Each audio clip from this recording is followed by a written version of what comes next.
बोले मुर्दे में भगवान विराजमान? हाँ, वो केवल अंतर्धान हुआ है, वो आपको अपनी नजरों से ओझल कर लिया है, वो वही है। वेन के शरीर का जब मंथन हुआ तो दाहिनी भुजा से भगवान का अवतार हो गया पृथु, बाईं भुजा से महारानी अर्ची, और मृत शरीर से, इसका मतलब भगवान केवल अंतर्धान होते हैं, वो वहीं विराजमान रहते हैं।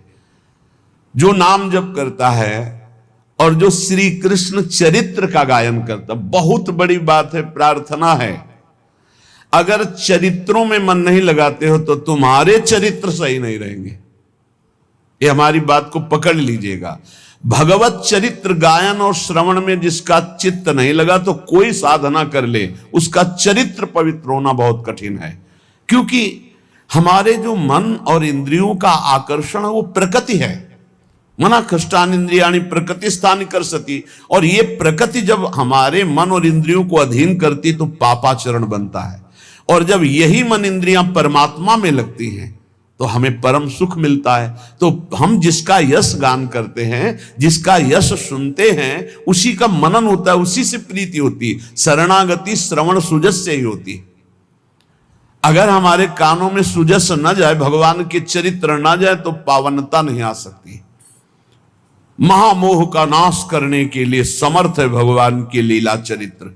महामोह महिषेश विशाला, राम कथा कालिका कराला। जैसे महिषासुर का मर्दन त्रिभुवन में कोई नहीं कर सकता था, तो महान दुर्गा रूप धारण करके प्रभु ने विनाश किया उसका।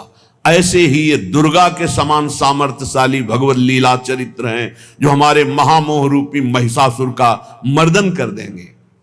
श्री कृष्ण चरितम पठन और रटन हा कृष्णेति हा प्रिया। जब कोई भगवत चरित्रों का गान करता है और श्रवण करता है तो पक्का सीधे प्रेम प्राप्त होता है। रत्नावती जी ने अन्य कोई साधन न जाना न किया, दासी ने वृंदावन बिहारी की महिमा लीला दशम स्कंद के भगवान के पावन चरित्रों का गायन किया। तो श्रवण करते करते दासी के हृदय में जो अनुराग था उससे कई गुना बढ़कर अनुराग महारानी के हृदय में हो गया। दासी दासीपना तो नहीं छोड़ पाई थी रानी के, लेकिन रानी ने रानीपना छोड़कर मुंडन करवा के संतों के बीच में बैठ गई, संपूर्ण संसार से विमुख होकर, एकमात्र प्रभु के सन्मुख होकर। ये बहुत बड़ी बात है। मथुरा के ब्राह्मण बड़े याज्ञिक कर्मकांडी विद्वान, वैदिक सिद्धांत से चलने वाले, कहीं एक अंकुर प्रेम का नहीं था। और उनकी पत्नियां केवल भगवत चरित्र सुनती थी तो भगवत साक्षात्कार हुआ, भगवत प्रेम में डूब गई। भगवत चरित्र श्रवण मात्र से धुंधकारी को परम पद की प्राप्ति हुई। कितने ऐसे पतित जो भगवत चरित्र सुनने मात्र से महान पावन करने वाले बन गए, पावन करने वाले बन गए। इसलिए श्रीपाद कह रहे निर्वधि पठन कृष्ण चरितम, जो सदैव श्री कृष्ण चरित्र का पठन और श्रवण करता रहता है। ये हमारा व्यसन हो जाए। आशा बसन व्यसन यात नहीं, रघुपति चरित होए ता सुनहि। सनकादि का नशा है हरि शरणम, नशा है भगवत चरित्र कथन और श्रवण। चार हैं सनक सनंदन सनातन सनत कुमार, तीन श्रोता बन गए एक वक्ता। ऐसे ही महादेव जी को नशा है कथा कहने का। अंबा बैठकर कथा सुन रहे हो आप, अमृतमय भगवत लीला चरित्रों का गायन कर रहे हैं। जितने भी महापुरुष हैं बिना भगवत चर्चा के नहीं रह सकते। काकभूषुंड जी चर्चा कर रहे हैं, बड़े बड़े परमहंस जो है आकर के भगवत चर्चा सुन रहे हैं। ये भगवत चर्चा बहुत अमृतमयी है। कई संतों ने तो भगवान से कहा मुझे फिर जन्म दो, क्योंकि आपके वैकुंठ में आपके भक्तों के द्वारा गाई हुई आपकी चर्चा सुनने को हमको रसमयी नहीं मिलेगी। प्रभु मुझे फिर मृत्यु लोक में जन्म दो कि मैं आपकी भक्ति करूं और भक्तों का संग प्राप्त करके आपके लीला चरित्रों का गायन और श्रवण करता रहूं। है कोई नशा भगवत चरित्र में है जो सबको असत मार्ग से हटाकर सत्य में स्थित कर देता है। इसीलिए श्रीपाद कह रहे पठन कृष्ण चरितम, रटन हा प्रिया हा कृष्णेति। ये हा शब्द हृदय से निकलता है। ये कभी जब आप ऐसी विषम परिस्थिति में फंसे हो, निकलने के कोई चांस ना हो और एकमात्र सहारा प्रियालाल का हो, फिर ये अपने आप निकलेगा। हा किशोरी जू, हा स्वामिनी जू, मेरी गति तो आप ही हो स्वामिनी जू, बस कृपा कर दो, मुझे इस प्रपंच से हटा के अपने चिंतन में लगाओ लाडली जू।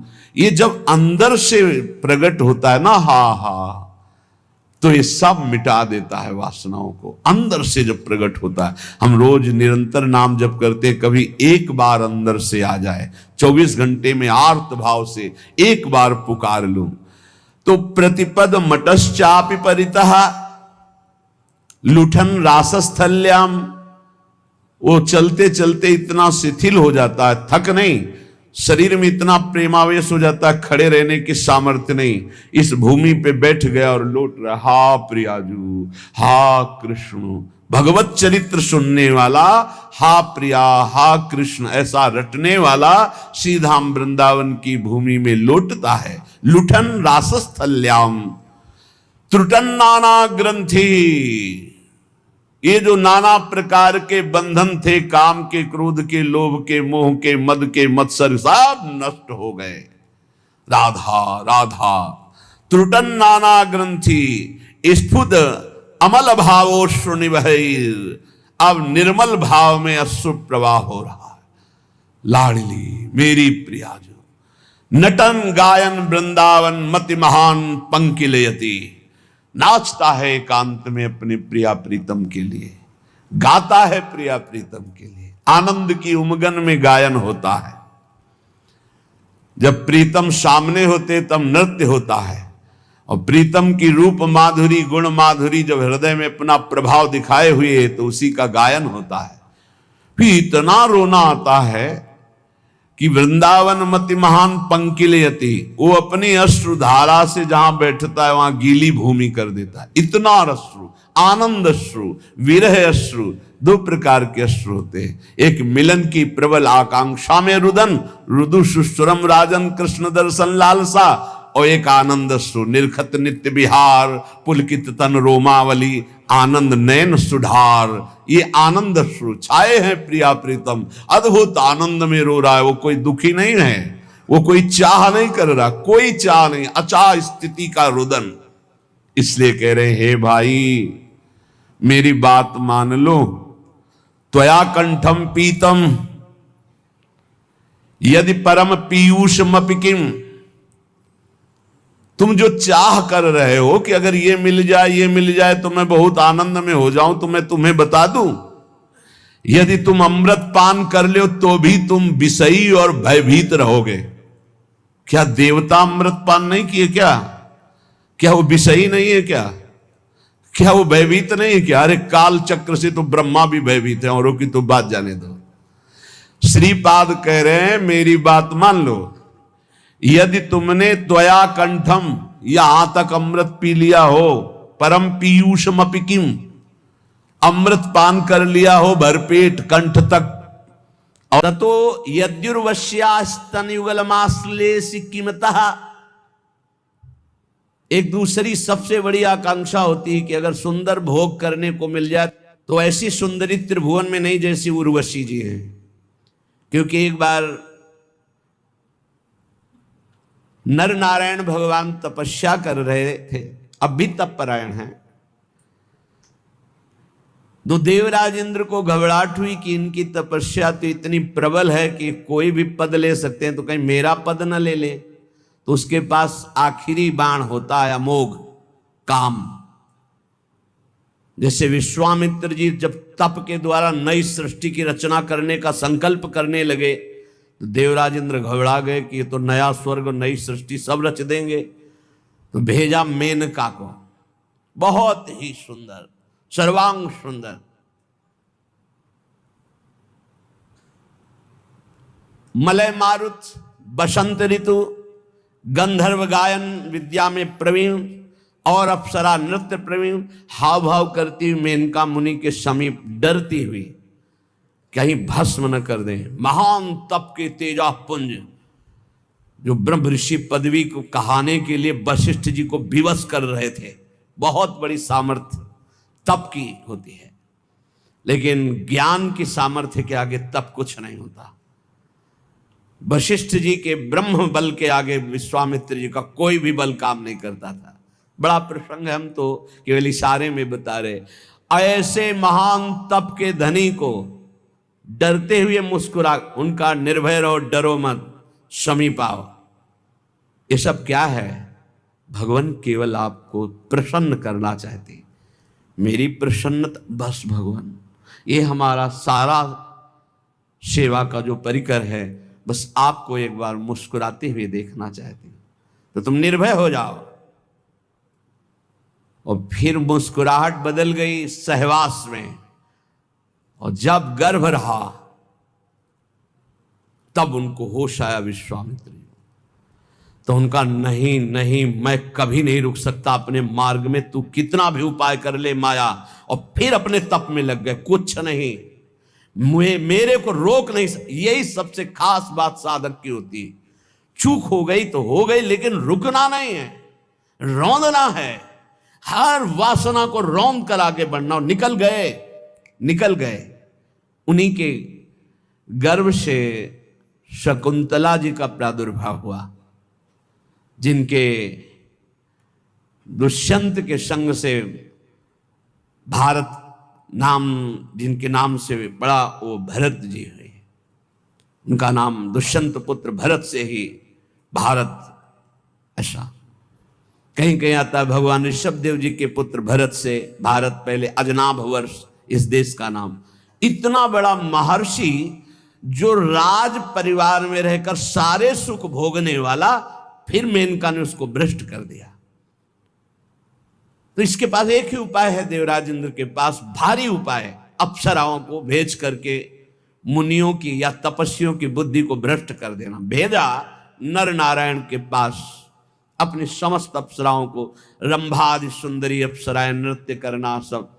भगवान नारायण मुस्कुराए और कहा, स्वागत है काम तुम्हारा, आओ सब बैठो। वो थर थर कांप रहे थे। नहीं नहीं, हम अपने तप से तुम्हें दुख नहीं देंगे। और अपनी जंघा में ऐसे चित्र बनाया तो दिव्य देवी उर्वशी जी का प्रादुर्भाव हो। देखते ही काम मोहित हो गया। बोले तुम आए थे यहां हमको मोहित करने के लिए, देखो ये सुंदरी अभी अभी प्रकट हुई हमारी जंघा से, ले जाओ। और देवराज इंद्र को कहना तुम्हारे स्वर्ग की बेजोड़ अप्सरा। देवराज इंद्र भी देखते ही मोहित, देवी उर्वशी ऐसी थी, देखते ही मोहित। यहां कह रहे कंठ तक अमृत पी लो। ततो यदुर्वश्याः स्तन युगल मासलेसी किमतः। मेरी बात मान लो और लोक के भोगों की तो बात जानो दो। उर्वशी को भोग लो, उसके वक्षा स्थल का स्पर्श भी कर लो, तो भी तुम्हारी भोग वासना तृप्त होने वाली नहीं। आपको उदाहरण से ज्यादा पुष्टता मिलेगी। महान राज ऋषि कहा गया है इनको, पुरुरवा को। बड़ा धर्मात्मा, संयमी, नियमनिष्ठ। भगवान श्री कृष्णचंद्र जी स्वयं अपने मुख से उद्धव जी को उनका यश सुना रहे हैं और उनकी दुर्दशा बता रहे हैं उर्वशी के कारण। भगवान कह रहे हैं, उद्धव मल्लक्षणम इमं कायम लब्ध्वा मद्धर्म आस्थितः आनंदम परमात्मानो मात्मस्थम समुपैति माम। उद्धव, ये शरीर केवल मेरी आराधना करने के लिए मिला है। मानव शरीर केवल भगवत प्राप्ति के लिए मिला है। इसी से केवल मेरी प्राप्ति हो सकती है और किसी योनि से नहीं। इस मनुष्य शरीर को मैं कृपा करके देता हूं। एक एक शब्द ध्यान से सुनना। उद्धव, ये मनुष्य शरीर केवल मेरी प्राप्ति के लिए है। मेरी प्राप्ति केवल इस मनुष्य शरीर से हो सकती है। इस मनुष्य शरीर को प्राप्त करके जो मेरी भक्ति नहीं करता, मेरे को प्राप्त नहीं करता, उसको बहुत दुख भोगना पड़ता है। सो परत दुख पावई सिर धुनि धुनि पछताए काल ही कर्म ईश्वर। अभी चूंकि माया आपको आकर्षित कर रही तो आपको यह शब्द समझ में नहीं आ रहा कि बाद में पछताना क्या पड़ेगा। बड़े बड़े महापुरुषों ने अंतिम समय की स्थिति का अनुभव करके ज्ञान के द्वारा कहा है, मन पछतई है अवसर भी। तब लगे गया शरीर, अब क्या होगा। जो हमने कमाया वो तो सब यही रह गया, और जिस ले आया था वो तो काम कर नहीं पाया। अब क्या हो, भारी काले कर्म ईश्वर मिथ्या दोष लगा, झूठ बोलता है वो। हमारे भाग्य में भजन होता तो भजन हो जाता ना, अरे ईश्वर की इच्छा ही नहीं थी, ईश्वर की इच्छा तो थी तभी तो तेरे को मानो दे दिया। मैं करुणा करके मनुष्य शरीर केवल अपनी प्राप्ति के लिए देता हूं, मैं सबके हृदय में विराजमान हूं, परमानंद स्वरूप हूं, मेरा भजन करे परमानंद में डूब जाएगा। लेकिन गुणमय्या जीवयोन्या विमुक्तो ज्ञान निष्ठया गुणेशु माया मात्रेषु दृश्यमानेषु वस्तुतः वर्तमानेपि न पुमान युज्यते वस्तुभिर्गुणैः। जीव की जितनी योनियां हैं, जितनी गतियां हैं, वो सब 3 गुणों से होती है, सतोगुण, रजोगुण, तमोगुण। जब तक किसी महापुरुष का संग प्राप्त करके अज्ञान का नाश करके ज्ञान नहीं जागृत होता है, तब तक वो भटकता रहता है नाना प्रकार के भोगों में। सतोगुण रजोगुण ये सदैव उसको टिकने नहीं देते, भगाते रहते, ये भोग ये भोग, ये सुख ये दुख, बस ऐसे चक्र में। ये सब माया मात्र है, भ्रम मात्र है, स्वप्न मात्र है। ये कब अनुभव होता है? जब उसको दिव्य ज्ञान की प्राप्ति हो जाती है। उद्धव फिर वो ज्ञानी महात्मा सब समाज में विषयों के बीच में रहते हुए भी, व्यवहार करते हुए भी वो कभी बंधता नहीं है। इसका कारण है वो गुणों की सत्ता को ही नहीं मानता, त्रिगुणातीत अवस्था को प्राप्त हो जाता है। इसलिए उद्धव, यदि मनुष्य शरीर मिला और सत्संग मिला तो मेरी बात ध्यान से सुन लो। संगम न कुर्यादसताम शिष्णोदर त्रिपाम क्वचित तस्यानुगस्त मस्यंधे पतत्यंधानुगांधवत। साधक को ये ध्यान रखना चाहिए कि बड़ी कृपा से मनुष्य शरीर मिला और फिर भगवत मार्ग मिला। अब ऐसे लोगों का कभी संग नहीं होना चाहिए जो केवल 2 में आसक्त है, रसेंद्री और जनेंद्री। खूब अच्छा खाने को मिले, खूब काम भोग भोगने को मिले, ऐसे विषयी पुरुषों का संग त्याग दे, चाहे वो स्त्री शरीर हो चाहे पुरुष शरीर हो, बिल्कुल दूरी बना के रखे, नहीं तो दुर्गति पक्की है।